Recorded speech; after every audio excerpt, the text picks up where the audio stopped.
Bom dia, tudo bem? Esse é o meu sinal. Obrigada pelo convite. Pela primeira vez estou aqui falando sobre as famílias. Nossa, maravilhoso. É um sentimento maravilhoso, um momento histórico meu estar aqui com vocês, juntamente com a minha mãe, que está presente. Fica de pé, vem para cá, mãe.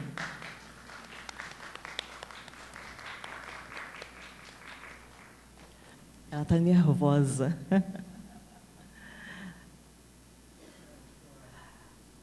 Ah, pode falar no microfone, mãe.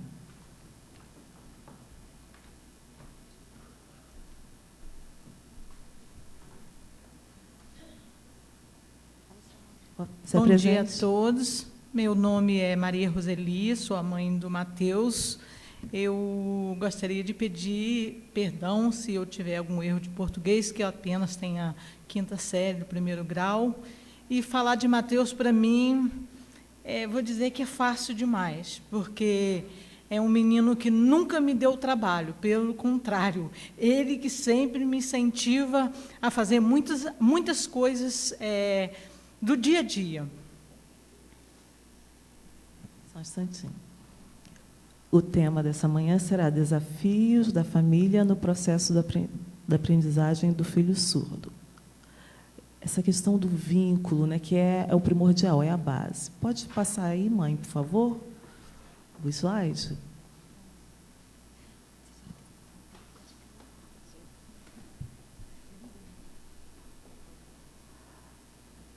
Ela vai estar complementando minha fala. Mãe, pode ficar lá, no microfone. Tá bom, você quer ficar aí? Tá, calma, mãe, ela está nervosa. Tá ok. Bem, a história de superação, mais um caso de sucesso evolutivo através da educação, que tem a parceria dela, né? Nós somos do Norte Fluminense e foi um desafio. Eu sempre estudei em escola inclusiva. Nossa, mas foi um desafio estar aprendendo, adquirindo todo o saber. Estive indo a fonos, processo terapêutico. Infelizmente, eu tive que me mudar e focar nos meus estudos. E hoje estou na faculdade. E a aprendizagem, a comunicação foi natural, e com a família e com a sociedade. Pode passar. Bem, o objetivo principal na área acadêmica foram os desafios de uma pessoa surda, as possibilidades, os acessos, a ajuda familiar, a evolução, desenvolvimento, apoio governamental. Então, como você descobriu a surdez? Como você descobriu que seu filho era surdo, mãe? Eu descobri a partir dos 6, 7 meses, mais ou menos, que a criança começa a desenvolver, ouvir barulho, prestar atenção no que as mães ou os adultos falam, e ele podia fazer todos os barulhos que ele não ouvia. E eu comecei a identificar aquilo, e foi até que eu trouxe ele até aqui no Rio de Janeiro para fazer a primeira audiometria e descobri que ele tinha 15% de perda, 85% de perda em um ouvido e 90% em outro, perda quase total.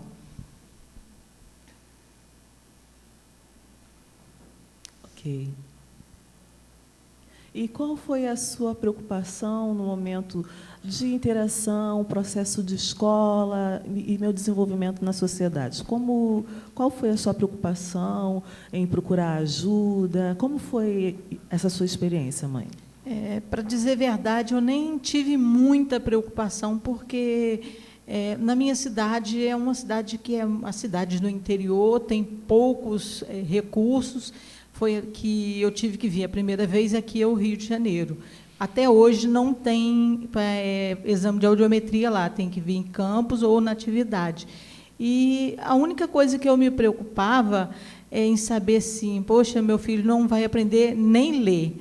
E quando foi passando o tempo, eu coloquei ele no colégio no pré-normal com outras crianças, e com 3 para 4 anos de idade ele já fazia o nome dele completo, e dali para cá ele só foi adiantando cada vez mais, e quando ele tinha de 8 para 9 anos, foi quando veio a lei que era obrigatório eles aceitarem, os colégios aceitarem os especiais entre os normais.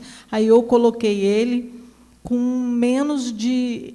Nesse tempo que ele estudou na PAI, e um cursozinho particular que era só entre surdos. Aí eu coloquei ele no normal, com menos de 20 dias, mais ou menos, me chamaram no colégio, eu falei, Matheus aprontou. E, pelo contrário, pela minha surpresa, a professora e os diretores me chamou e falou que ele não dava para ficar na turma da primeira série, porque ele fazia todo o serviço, todo o trabalho, ajudava os outros alunos e depois atrapalhava. Aí jogaram ele para a segunda, e daí, possessivamente, ele só foi se desenvolvendo a cada dia mais. Até que, quando ele estava no 6º ano do 1º grau, ele decidiu que ia fazer o pré-Cefet, e eu até, na época, fiquei um pouco ansiosa, porque a gente sabe, né, de cidade do interior, e sair para outra cidade maior, a gente fica preocupado, mas, para a honra e a glória do Senhor, está ele aqui para todos ver e ser um incentivo para muitos que, às vezes, nem busca o objetivo que ele quer, porque tudo que ele sempre quis, ele correu atrás e conseguiu até hoje. Isso aí, verdade, realmente.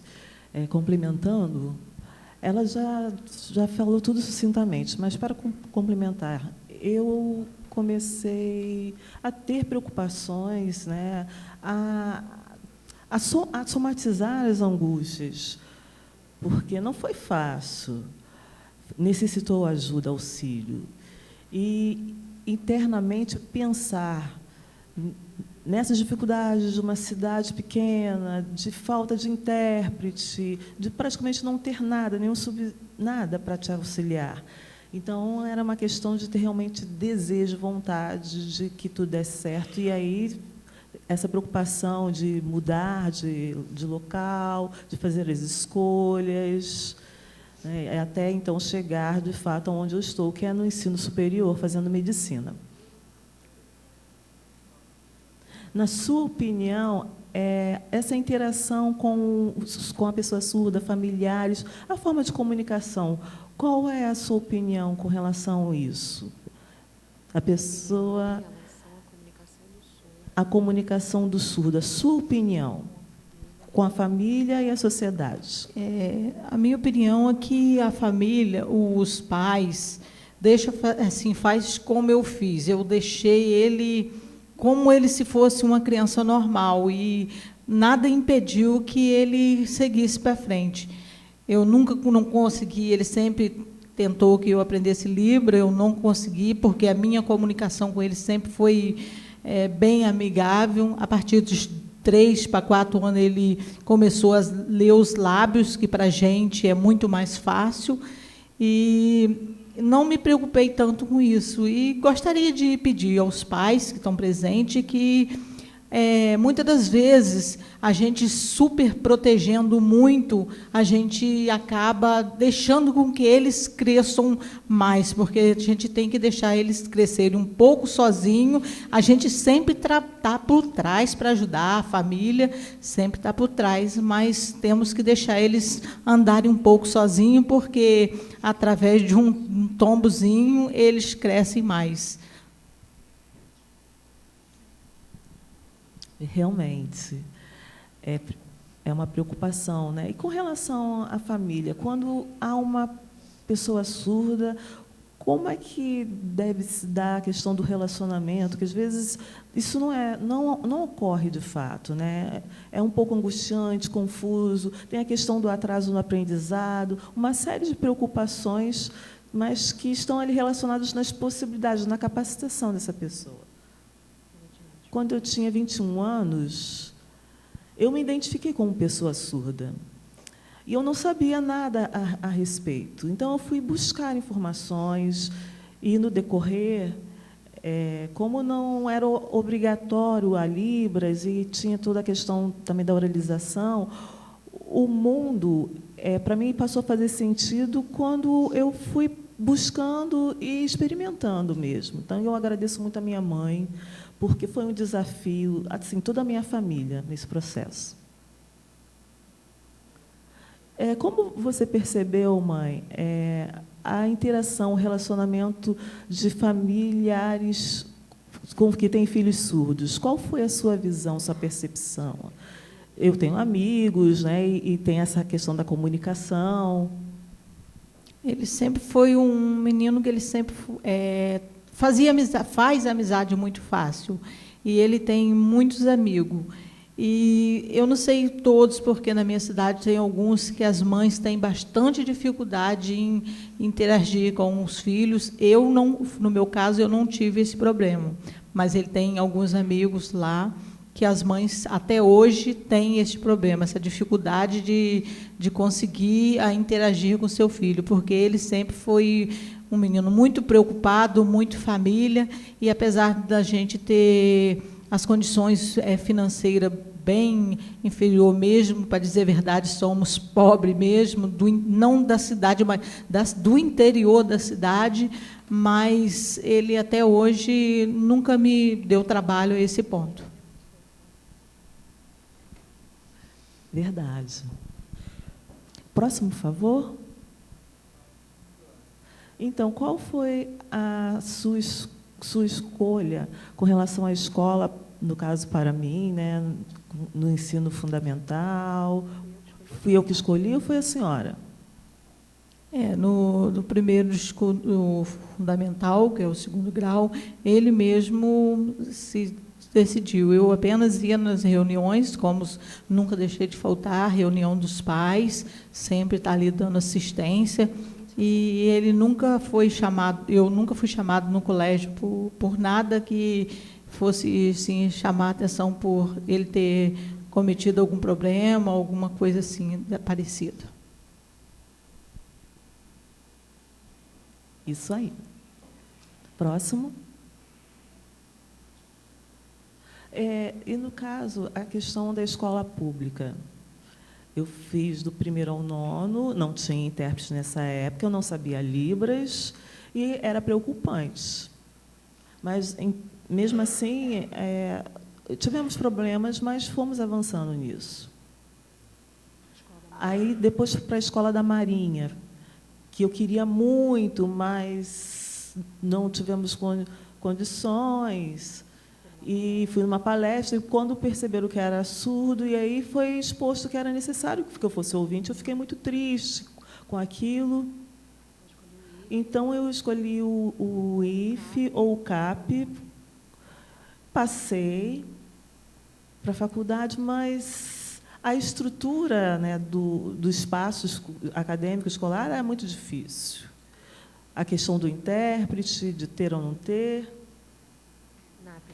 E aí o NAPNE, ele me ajudou com a bolsa, onde eu tive intérprete, mas ambos eram desconhecedores daquele espaço, né, daquela realidade no espaço de formação, mas foi um outro desafio, com apoio também de outros surdos, conseguimos avançar. E aí, por que eu escolhi o curso de medicina? Depois de galgar, depois de passar por várias experiências. Eu achava muito bonito. E eu ia muito ao médico. E eu tinha uma vontade entre ser dentista, mas aí a minha mãe, né, falou assim, mas para quê? Como assim? Eu fui no dentista, minha mãe falou assim, olha, não, pode ir, não vai doer, vai passar. E aí eu comecei a ficar ansioso e querer ir ao dentista, comecei a estudar outras disciplinas, fiquei um pouco duvidoso, aí fiz o pré-vestibular, mas, né, a questão financeira, que era um problema. Minha mãe não tinha como, minha família não tinha como me ajudar. E aí eu pensei numa universidade pública. Pensei em engenharia primeiro, e aí depois, mais ou menos uns 3 anos, biologia, aí fiquei na dúvida entre matemática, a engenharia, eu desisti, e aí passei em medicina. E nós ficamos muito felizes. Eu agradeço muito, muito a comunidade surda, a sociedade, as escolas, imaginar todo esse apoio e conseguir, juntamente com todos, família e sociedade. Agradeço muito.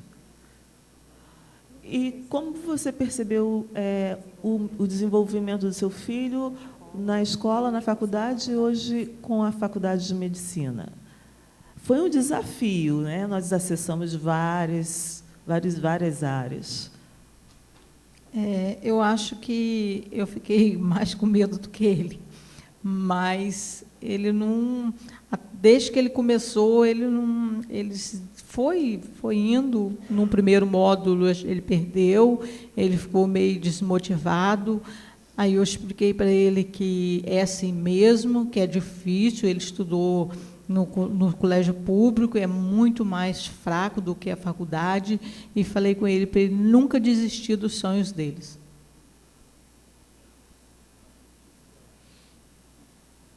Nossa, estou emocionado. Ai, minha mãe, gente. Isso aí, próximo. A formação acadêmica, né? A formação numa instituição pública, onde você encontra várias barreiras, impossibilidades, né? Então, eu agradeço muito a minha mãe, porque ela foi a minha base, todo esse vínculo, a nossa união, me proporcionou a tudo isso. E ter concluído meu ensino numa escola pública.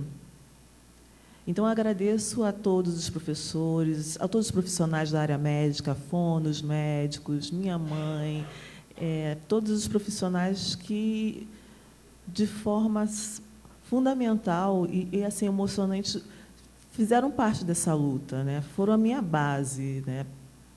Para que eu seja hoje o filho que eu sou. Eu agradeço a todos por estar aqui nesse momento e, mais tarde, vamos, né, trocar experiências. Muito obrigada. Obrigado, mãe.